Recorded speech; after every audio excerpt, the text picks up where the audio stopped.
Hey everybody, welcome to another chapter in the book of Sean, people. I'm back from Atlanta. I'm no longer going rogue. I had a good time in Atlanta, about a lot of good food in Atlanta. You can gain a lot of weight messing around with Atlanta, okay? I'm just saying. Whew! It was hot too, people. I live in LA, and it's been hot here, but in Atlanta, the southern heat hits you differently. You know what I'm talking about. But anyway, I'm back in the studio. I got a great show for you tonight. My sister Brandy is here. And I can't wait. Look at that smile. Look at that. Look at that. Look at that. Look at it. Look at that. She looks great. I love big smiles. She's here tonight. We're going to talk about her journey. She has a journey to talk about, all right?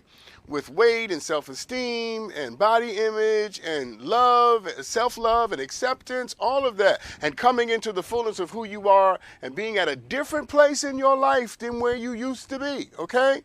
But being able to tell the story to help other people, but also tell the story to remind yourself that you better not go back there. Y'all, we cooking with hot grease tonight, people. It's going to be a great show. She's amazing. You're amazing.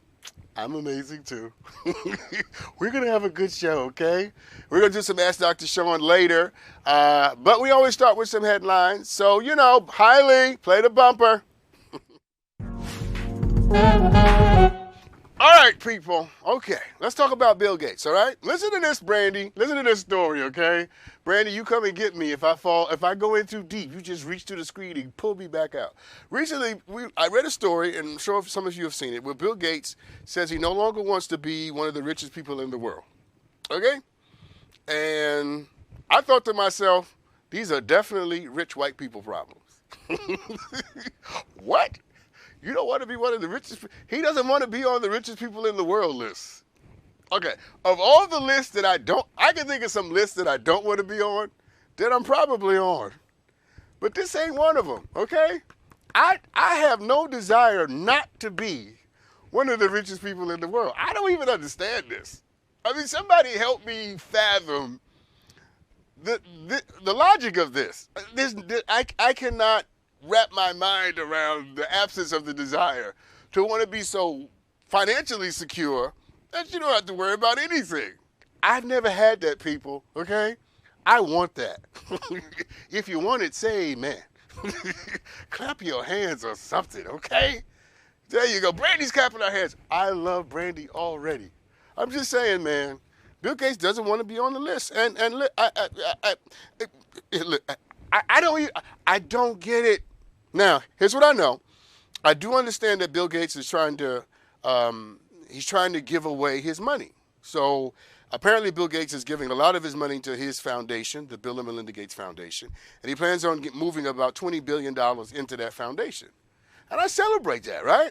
Who doesn't celebrate, rich people wanting to be philanthropists and giving money to help people? In fact, a friend of mine, not my friend, I mentor him, he got a Bill and Melinda Gates scholarship. And a Bill and Melinda Gates scholarship pays for your education from start to finish. Your 4-year degree, your master's, and your doctoral level. For books, room and board and tuition, you never have to pay a dime. I mean, a Bill and Melinda Gates scholarship is a big deal. My friend, whose name I can't mention right on TV, will never have to pay another thing for education. Not a cent. And that's thanks to Bill and Melinda Gates. So I get it, okay? And I believe, I totally believe that, it's important to give money away. And they want to give about $9 billion away, okay? They want to give about $9 billion a year they want to start giving away. And I'm all for it, okay? I'm all for giving. But let me just say this. Y'all pray for me because I'm not all the way delivered. I'm saved, but I ain't all the way delivered. Y'all pray for me because Dr. Sean ain't giving all his money away. No. The Spirit of Christ has not told me that. No. Jesus would have to come down and sit on this stage right here in full manifestation with his black skin and his curly locks, you know what I'm saying? And his pearly white teeth and his flaming eyes. He'd have to sit right here, black Jesus. And he better be black, because white Jesus can't get me to do nothing. Okay? Black Jesus, whoo! And he'd have to work hard at it. I'm not giving all my money away, people, okay? And I know a lot of people don't like billionaires, and a lot of y'all think the world shouldn't have billionaires. Billionaires is what's wrong with the world. I'm just not one of those people, and I'm trying to be one of them. Okay? I'm trying to be one. I'm about to play the lottery right after this show. As soon as this show's over, I'm going to play the lottery, okay? Because I want to be there, okay? If Bill Gates wants to give all his money away, I totally understand. I affirm what he's trying to do. If he doesn't want it, then I just want to say I'm more than willing to take it off his hands because I don't want anybody to have to do something or be something that they don't want to be. And so, Bill Gates, if you're watching, I offer myself up to help you with this problem, okay? If you no longer want to be one of the richest people in the world, I am volunteering to help you because I don't believe you should have to do something you don't want to do, okay?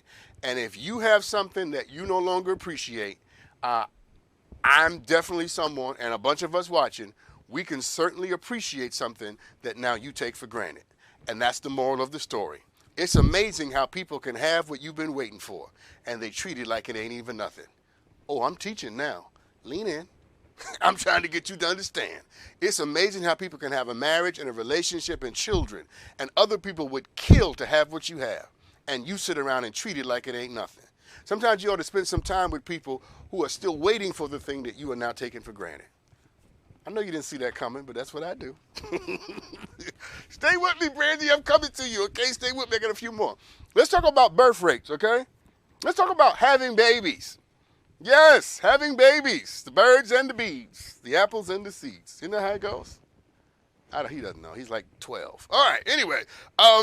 So birth rates in the United States have been trending down for the past 15 years. But we found out recently that the number of births, get my words right, actually rose in 2021.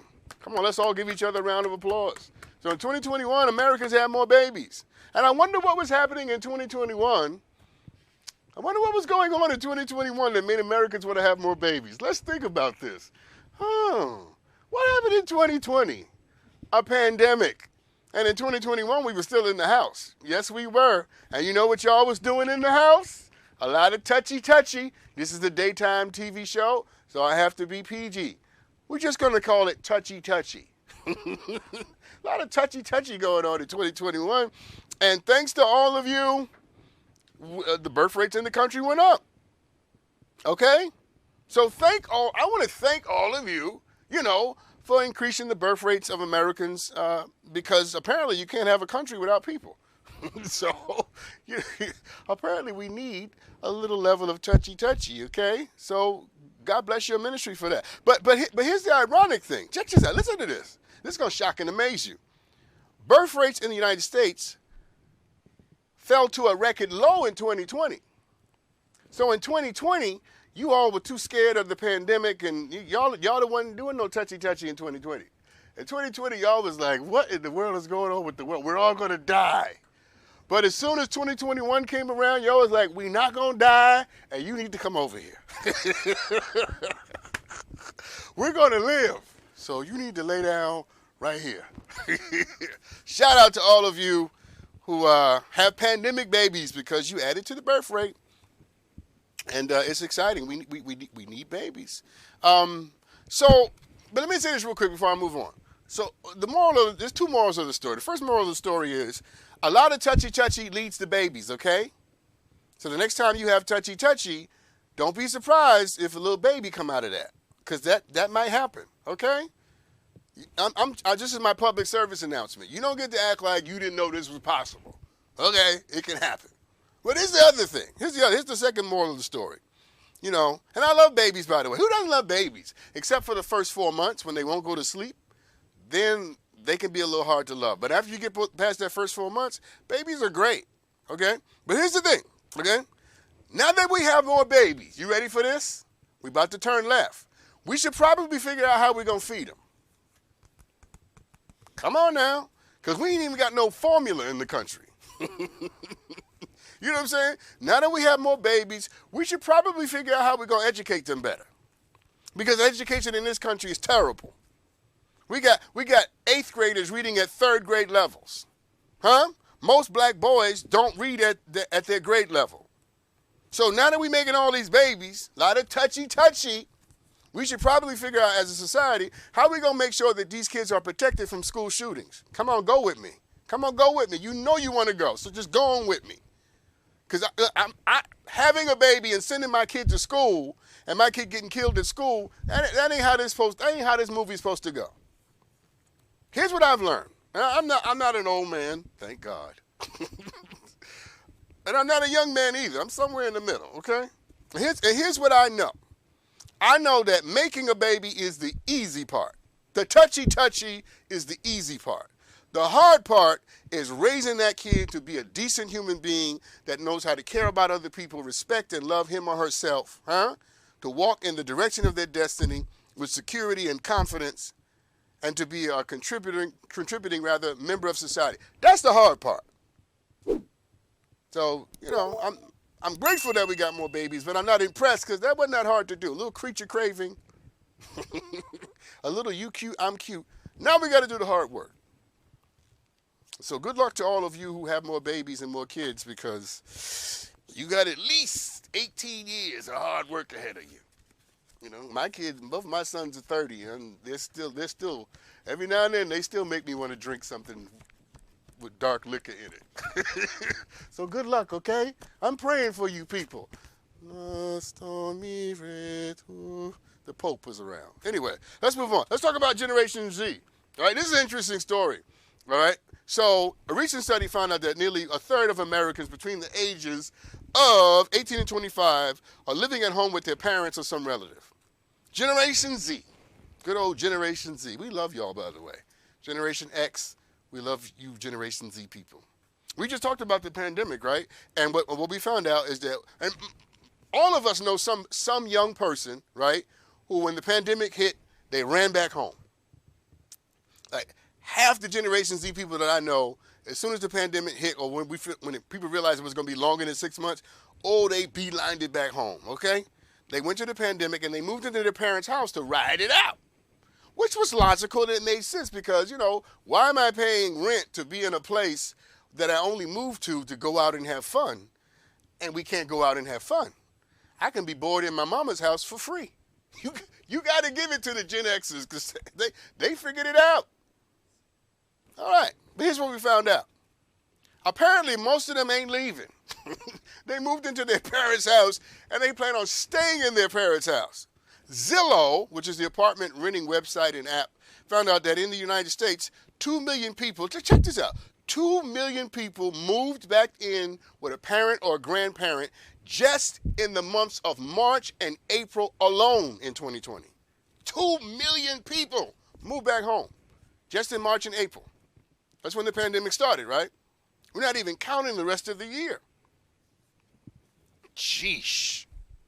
But for most people in this country, the biggest bill that you have is your rent or your mortgage.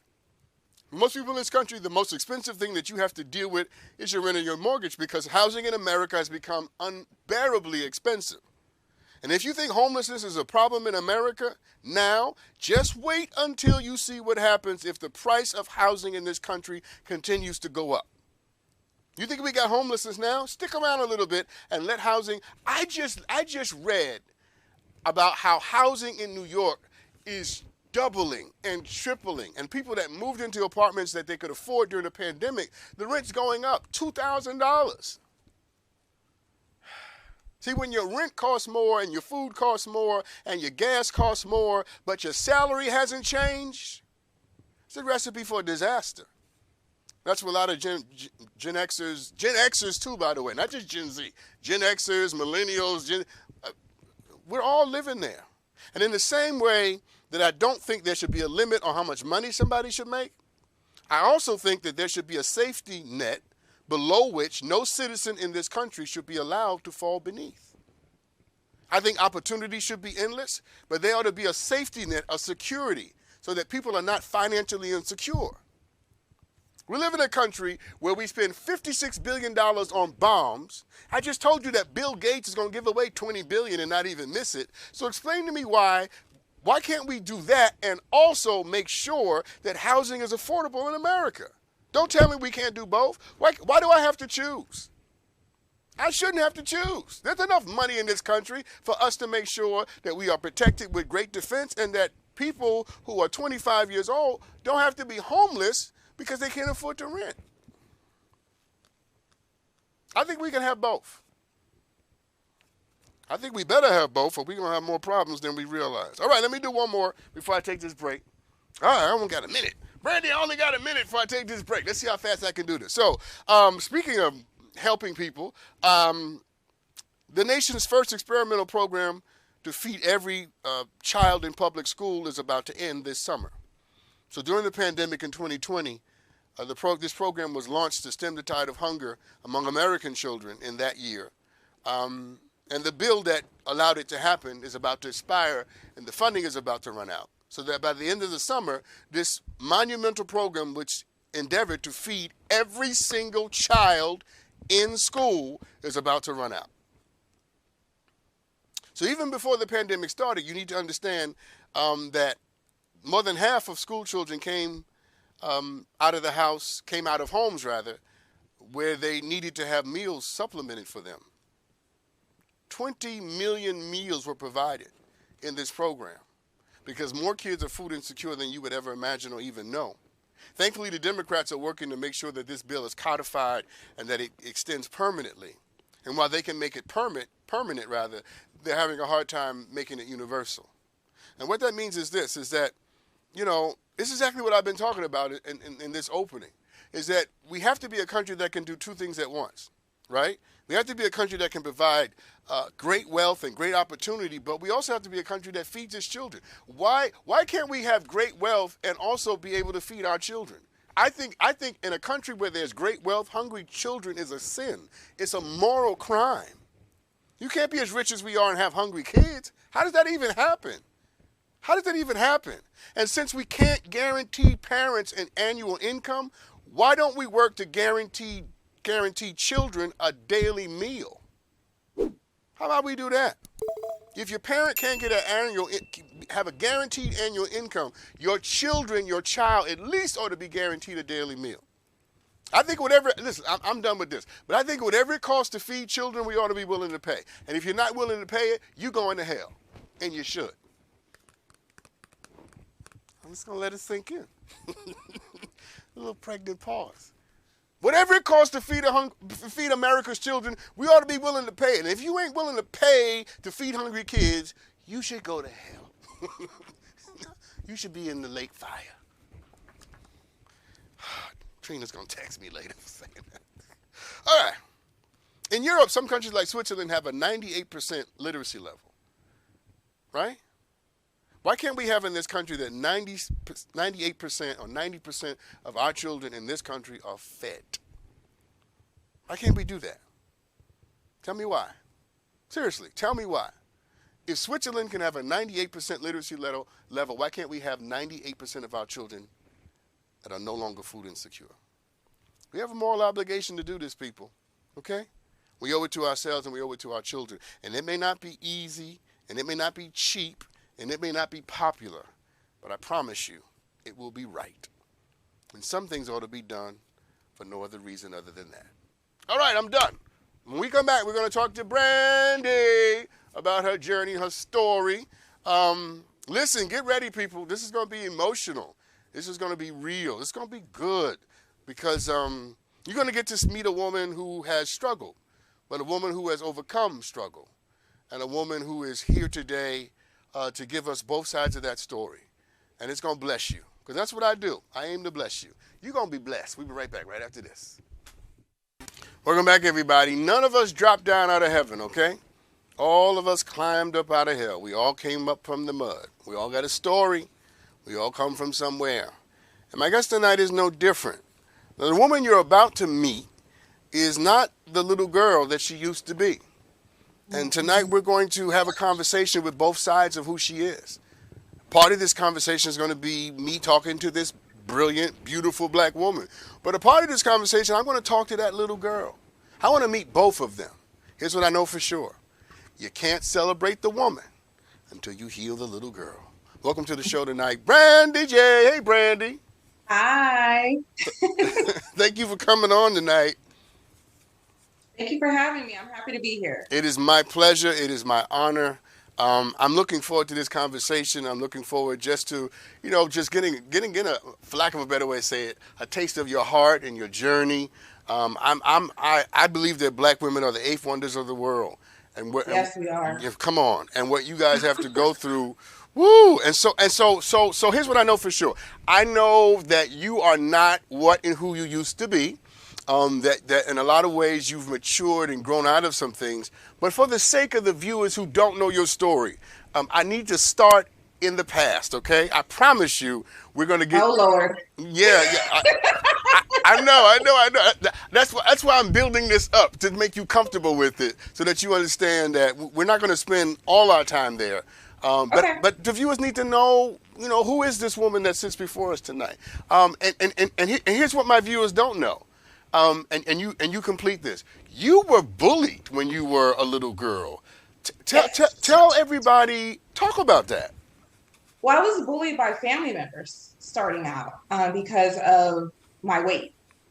I was the youngest, so I was, curvy, big, whatever, and I was bullied by, family members. And then it started to go outside of the home in school, middle, elementary school kids can be so mean. So I was always big, bullied. Oh, I think that's Easter, but I was bullied. And then, I was given the nickname by certain family members, Miss Piggy, Mm, as a way to make me feel less than because of my size growing up. mm, mm. I mean, just for the sake of this conversation, allow yourself to go back to that part of your life and who you were. And so when you're branded this way, when your name called this way, what does that do to you as a child? Wow, that really, I didn't like myself. I didn't like myself. I didn't think my family members love me. And Mm, so if you feel like your family doesn't love you, you think people outside don't love you either.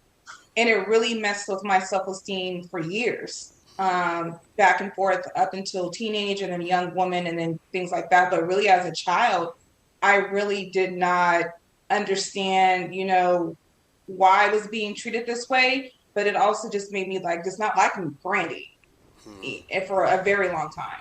Yeah, yeah, no, no. In fact, you're a beautiful woman, but when you Thank said you. that, I could see a change in your face. Like your face sort of changed as you tell that story. And speaking of stories, there's a particular story that I really want you to tell because it was a very definitive moment. It's the story of the salad. Would you mind telling that? Ooh. Wow. I was 10 years old, and my cousin and I, we were playing. We always had, everyone was always over our house growing up. And my father, who, passed 8 years ago, but during the time, he, called my mom and said, tell Brandy and my cousin, don't eat anything, don't make them play. I'm bringing something home. So for me, I'm thinking, oh, like I'm gonna get something good. Like, okay, is it some McDonald's fry? Kids, we love McDonald's. So I'm thinking it's something great. And then when my father came home, he had these containers of salads. And he gave it to myself and my cousin. He said, this is what you guys need to eat because you need to lose weight. And I'm 10. And that's when it clicked to me like, some what is wrong with me? Mm, That me and my cousin have to eat this, but the other kids can eat whatever they want. And that was a defining moment for me as a child. That's when my love-hate relationship with food really started and blossomed. Up until, my young, being a young adult, a young woman. And it was something that telling that story, like I can go back and I remember what I had on, my childhood home, the look on my face, the look on my cousin's face, and me looking up at my mom like, what's wrong with me? mm, that's so rich because what I'm hearing you say is that was the moment you realized you were kind of an outsider, different. Yes, Yeah, yes, yeah, yes. yeah. Oh my God, that's very powerful because there's so many people who are walking around who had to deal with childhood trauma, right? Hmm. And it stems from that moment. The moment their world, however their world was constructed, made them feel like you're different, you're not Yeah. enough. Yeah. And I already felt that way because, other family members, like I said, will call me names. I got teased a lot by family members because of my skin complexion. They will say, my dad's the milkman, you're adopted, because I look different from other family members. And, hearing that, and then this happened, you're just like, do I even belong in this family? Like, what's going on? And it just really added more to what I was feeling as a child. Yeah, yeah. So two questions before I take this break. Maybe three. Here's the first one. On a scale of 1 to 10, what was your self-esteem as a child? A 2. Okay. On a scale of 1 to 10, what is your self-esteem now? We got 100, honey. You see all this? Woo! That was one of the best reactions I ever had to that question. First of all, I have no doubt that that's true. I believe everything that you your whole spirit changed. Yes. So we got to talk about how this happened, right? We got to talk about how does the insecure girl that feels like an outsider, bullied, how does she become you? What happened? I would honestly, it was my grandmother. I look exactly like her. In my family, they call me Little Sarah because I'm her spitting image. And she really took me up under her wings when she saw how I was getting treated by family members. And, she didn't play. She did not play about her baby. She will cuss you out in a heartbeat and not care. And she really embedded in me about loving myself and being okay with who I am and telling me that, you're curvy. Yeah, you're big, you're whatever, but embrace it and love you. And she did that from me being young until she passed when I was 21. And so she really just instilled so much confidence in me, and it just really blossomed when I just realized that I am worthy. And I thank her so much. Like, she is my everything. And I just Yeah, no. Let that out, because that's gratitude. That's love. yeah, like she saved me. Yeah, I was just about to say that. It was your grandmother who saved you. Yes. And when I say that, what does that do to you?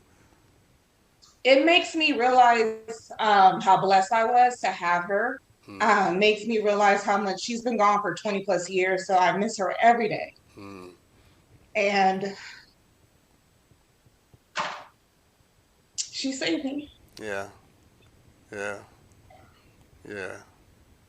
Whew. Because only what we love can be saved. Yes. And she made me love Brandy. Yeah. Listen, we got to take a break. But I'm enjoying talking to you. I really am. You had me on messing up my makeup and stuff. Like, I was like trying to be all like, let me hold it together. Okay, so we're gonna take a break so you can fix it back up. Okay. But listen, everybody, put it on me. Listen, everybody. This is real. It's a journey. Brandy's a beautiful woman, strong. She has a spirit to her, right? You can tell. But the journey has not been easy, and I know yours hasn't been either. And as you watch her overcome, I'm believing that you will too. We're going to take this break. I want to hear more about what she's doing now and how it is she has blossomed because of her grandmother's love. Lord have mercy. Let's take a break. We'll be right back. Welcome back, everybody. Listen. My guest tonight is a work of art in every sense of the term. Brandy, let's get back into it. So, first of all, like I said, your answer to my question, what was your self-esteem as a child and what is your self-esteem now, has to be one of the best answers I've heard to that question on this show. I mean, your ebullience came out. The pride, the love, the glow. So I know you started something. I think it's called the Curvy Movement. Did I get it right? Yes, I started the Curvy Movement. My son's 12. It was 3 weeks after I gave birth to him. And wow.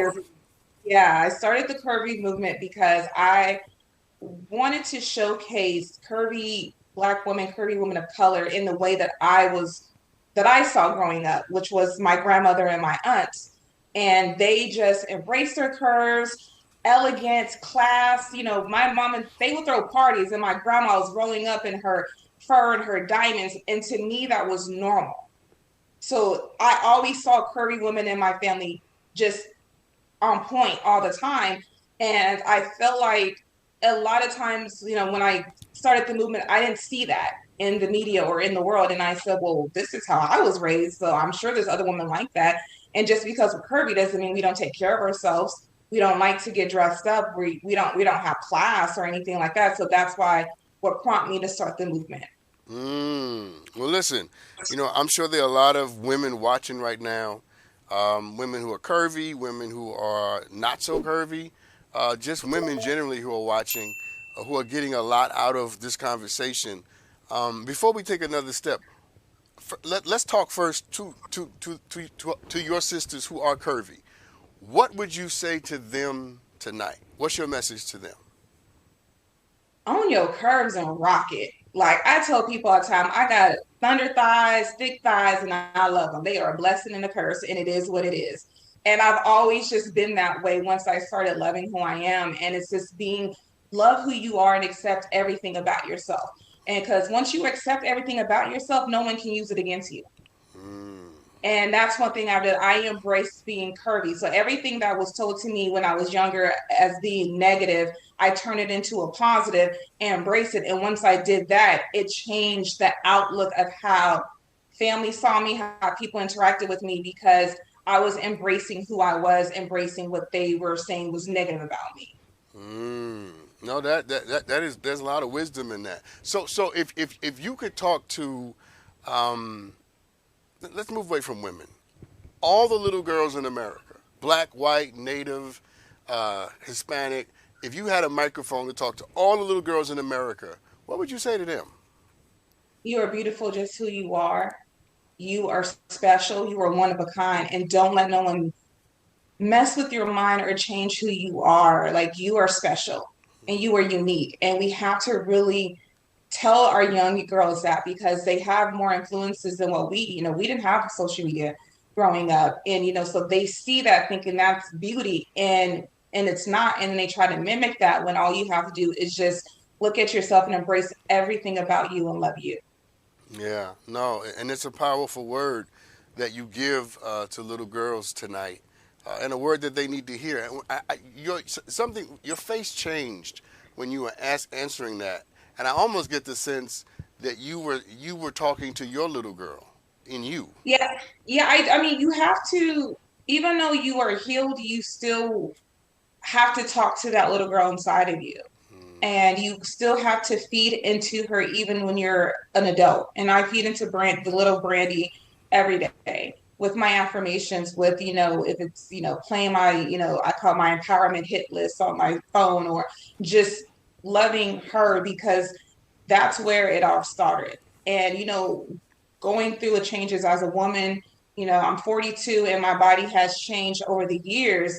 You still sometimes have things that can trigger that little girl inside of you if you gain weight or if you go through something or someone says something. So for me, I'm always feeding into Brandy, the Yeah, little girl. yeah. And I was wondering. I'm going to ask you a question that invites you to be really transparent, okay? But, Okay. but you're safe. Don't worry, because I'm wondering tonight. Do you ever worry about sort of going back to those former feelings or those former perceptions of yourself? Maybe not to live there, but to visit longer than you should. Oh, I mean, I recently was there, Mm, just going through that. Depression, mental health issues are heavy in my family. And we have to work extra hard to not go there. But I recently was there. I had surgery 2 weeks ago to remove fibroids, and I wasn't able to be Brandy for so long because of the pain I was going through. And it changed my lifestyle. Like I was depressed. I was just really trying to revamp who Brandy was. And you sometimes get stuck there. Even though I do what I do and I'm an advocate and I'm motivational speaker, all this stuff, but I'm a human being. I'm a yes. woman who still goes through things and who has to deal with these things on an everyday basis and fight through it to just still get up out of bed. And there's days I don't want to get out of bed, but I allow myself to feel that, but also I don't allow myself to stay there. I give myself a time limit. Yeah. That's a part of the secret to winning the battle, right? A Yes, part. it is. Go It ahead. really is. Because some people look at people like myself or like whatever, and they think, oh, they got it together, or they don't have them bad days, or you don't hear them talk about it. I talk about it. I talk about all my bad days. I talk about all my experiences that I've gone through, that I continue to go through every day, because it's something that it's an everyday battle, especially in the world we're living in. Being a single mother, raising my son, it's a battle just with that, Yeah. and putting everything else on top of it, just and then having the surgery, and the doctor says, okay, once you have this, you would never be able to have kids, even though I'm done having my children. But just to have that taken away because of that condition I had, that was messing with my mind and my depression and my me questioning myself as a woman and all that.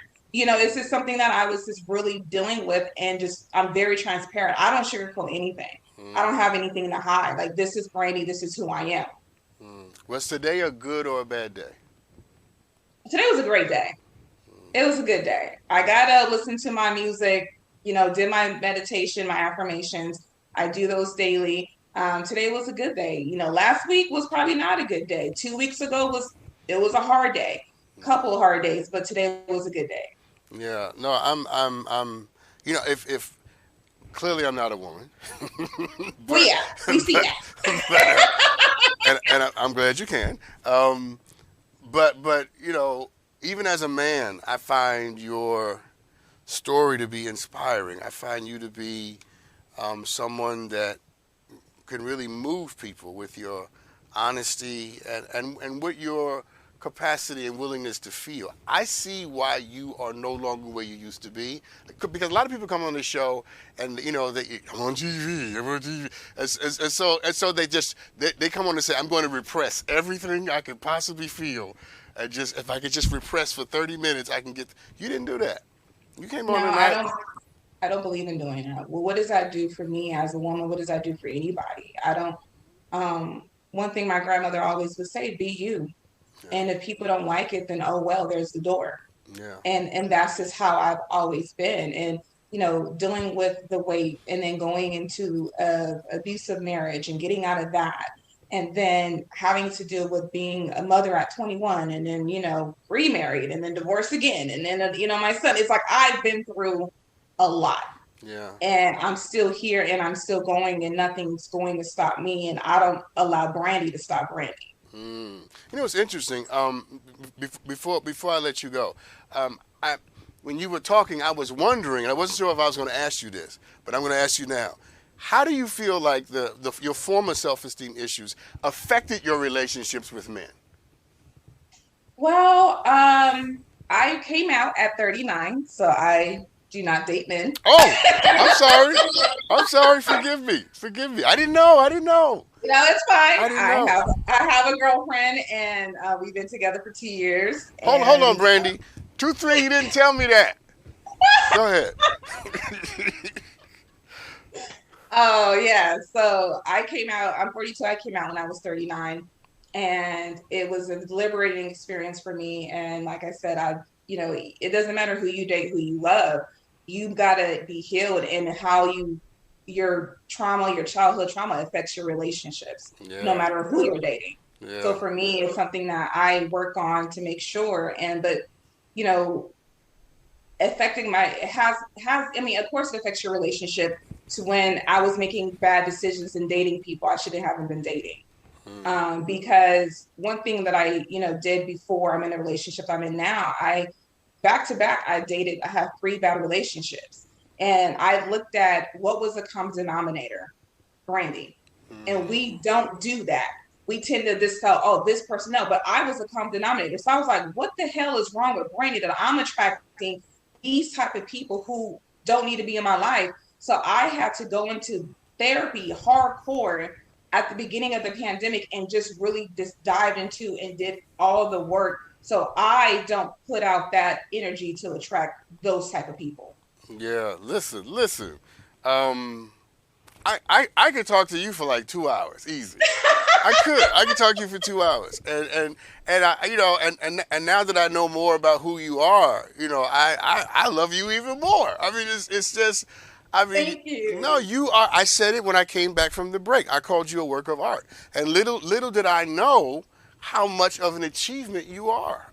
I mean, Well, I mean, it's a lot. I mean, it's something even to the fact that um, last year I had to bury my ex-husband who beat me, and having the strength to do that was a lot. And even my family members have to say like, this man tore you down, and here you are, 20 years later, burying him and taking care of all their arrangements. And I said I did that because of the love of my daughter, because she, losing her father at 20, you're not able to handle a lot. And I had to go back and do that. And he passed away of COVID. But to go through that process of being healed and doing what was right by him, even though he caused me so much pain, a lot of people can't do that. And I was able to do that because I was healed. And it showed a lot of people, my family and friends, like, well, damn, like you really just handled that with so much grace. And I said, well, doesn't matter. I forgave him years ago, and he deserves a proper going away. is it hard for the people in your life to see the new you? Oh yes, it's really hard I mean, because they want to sometimes take me back there. Sometimes they do. Sometimes you get the other Brandy and she just ready to pop off and go off. But I have to really check myself and even tell, family members, I'm not her anymore. And once you are healed, there's a way to have healthy disagreements, healthy arguments, and not have it carry over for weeks or months at a time. But once you create those boundaries of the new version, you're going to get a lot of pushback from people who have not healed and who are not there, and they can't see this new version. And I've had to create a lot of boundaries with people and in relationships and friendships because I'm just not her anymore. That's a great place to leave it. That's the soundbite right there. I'm just not her anymore. Woo! Yeah. Listen, you got to come back and talk to me, okay? I would love to come back, and I'm on the West Coast, so I'm in San Diego, so I would love to drive up and come up. I really enjoy being on your show, and it's just amazing to be able to tell my story. Yes. Well, we enjoyed having you. You are an achievement and a gift. Listen, everybody. I got to take a break. All right, but I could have kept going, and I'm sure you could have kept listening. It's just amazing to talk to amazing people, and it's amazing to have amazing people watch me talk to amazing people. You see how I did that? We'll be right back right after this. Welcome back, everybody. Here's what I know for sure, that sometimes the path to living a good life goes through the process of getting good credit. You know what I'm saying? Sometimes we have to work on the parts of our finances that empower us to get what we deserve. And one of the best rules that I know, one of the best financial advice that I know is the 3-week rule. And it may be the best financial advice ever. What's the 3-week rule? Wait 3 weeks to buy a new car. Wait 3 weeks to refinance your home mortgage. And wait 3 weeks to finance any major purchase. Why 3 weeks? Because that's how long the average ScoreMaster user takes to boost his or her credit score, an average of 61 points. And listen, 61 points added to your credit score can save you tens of thousands of dollars on everything we finance.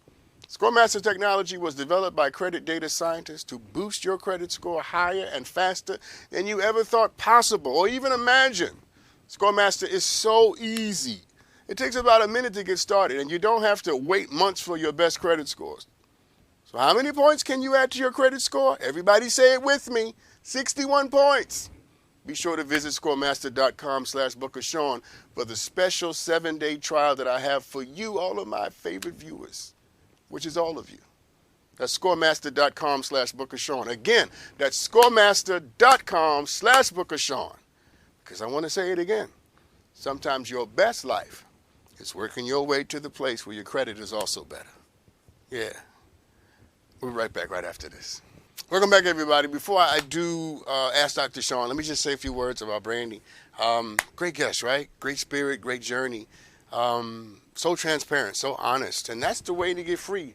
One of the things you'll notice when I do this show, I'm always trying to get people just to have greater levels of an authentic experience with me. Because the moment you sort of let it out, the moment you let yourself feel, is the moment you move closer to liberation.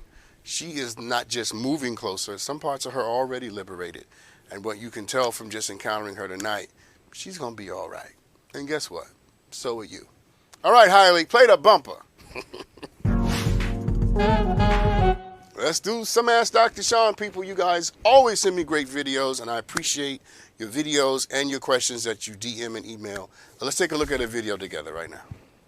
Hi, Dr. Sean. My name is Lisa, and I'm from New Jersey, and I need some advice. Dr. Sean, I received a career opportunity of a lifetime, and the issue that I'm having is I've never left the state of New Jersey for a job. So uprooting and leaving everything that I know and love and have built here, it's kind of hard, but I'm going to take it, of course. Any advice for somebody getting ready to make such a drastic change in their life? Thanks. Great question. Yes, my first advice is feel the fear and do it anyway, which you said you were going to do. Yeah, it's okay to be afraid. It's okay to have a certain level of circumspection, apprehension, right? I don't know, because contingency and chaos and difference and change can overwhelm us. But some change is worth it. Sometimes you have to leap. Sometimes the only way to get there is to take a long leap in the dark and just to believe that what's going to happen on the other side is worth the trouble of leaping into the air. You know, one of the things I know for sure, you ready for this? As a parent, I know that that my sons were not born to always be in the room that they grew up in. They were not. Matter of fact, let's do it better. In the same way that they came out of their mother's womb and had to leave because her body said that's enough. In the same way they had to leave the room that they grew up in because at some point they outgrew it and went to college. Life will say to you at a certain point, it's time to go. It's time to move on. You've outgrown it. I say this all the time on this show, and I'm going to say it to you. Change is life's greatest compliment. It is life's way of saying you're ready for more. You got to feel the fear and do it anyway. When you have an opportunity to reach for something that you have never done before, it is the ultimate compliment because it is God's way of saying, life's way of saying, love's way of saying, you have gotten everything out of where you are. And if you stay there, you're not going to get another thing. What you really want is beyond what you know how to do. It's right in the middle of what you've never done.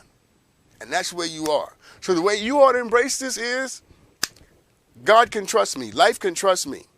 That everything around me is putting me in this position because I'm about to do something, have something, and become something that I'm supposed to be. And the only way to get it is to leave the womb of New Jersey, is to go beyond the shores of what you've always done and where you've always been. And here's what I also know, is that the way you honor the people that raised you and loved you and groomed you is to take what they gave you and to plant gardens in other places. It's one thing for you to stay in the little garden that you were raised in, but because you're from the Garden State. You get the analogy? It's one thing for you to stay in the little garden that you were raised in, but to go out into the world and to say, I'm going to take these seeds, places that my grandmother and my mother could never go and never do. That is how you say thank you. You say thank you when you take those lessons and you take those lessons places and far beyond the places where you were taught them. You are right on the edge, perhaps, of the greatest moment you ever had in your life, and you don't even know it. So I'll say to you what the scriptures say to all of us. Be not afraid. Be not afraid of them. For he knows the plans that he has for you. The plans for your success and not for evil. To give you a hope and a future. You just have to go. And the courage to go is indeed the courage to be free. And as you do that, I promise you, the different manifold pleats of life will lay themselves gently and reverently at your feet. And you will discover that they are treasures beyond your mama's house. Woo. Good luck, my sister. I know you're going to do well. All right, somebody, do I have time for this one? I do. Okay. So somebody DM me this question. I'm a single man looking for a wife. I battled with my sexuality in college and dated men and women, but now I only want to date women. Do I have to tell the women in my life about my sexual history, or should I just leave the past in the past? Okay, great question. It depends on the relationship and the kind of relationship that you have with the woman. I don't think you owe all the women in your life a confession or a story. I mean, when I say all, I mean like your sister, your niece, and that's none of their business. If you want to tell them, you can, but I don't think. I think the women that you are seriously dating should probably know something about your history so that they don't hear it on the streets. Because nothing stays secret for very long. You know what I'm saying? So I think you boldly come to them and say, look, here's what you need to know. And as long as you have clarity, this is important, about what you're doing now, and you're confident in that, and you are secure in that, and you know that to be the case. Because one of the worst things you can do is to be fluid in your sexuality, right? But then make someone believe that you are more concrete. So I'm assuming when you say you only want to date women now that you're concrete and clear about that. Because if you're not, then don't tell people that you are. But you say that you are, so fine. So since you are, give people more of your backstory, who you date seriously and want to have a situation with. And give them that because you understand that they deserve to know. People can handle information if they know. Give people the option and the choice to stay, because anybody who stays with you is there because they want to be with you. All of you, including your past. I love you. Thank you for tuning in.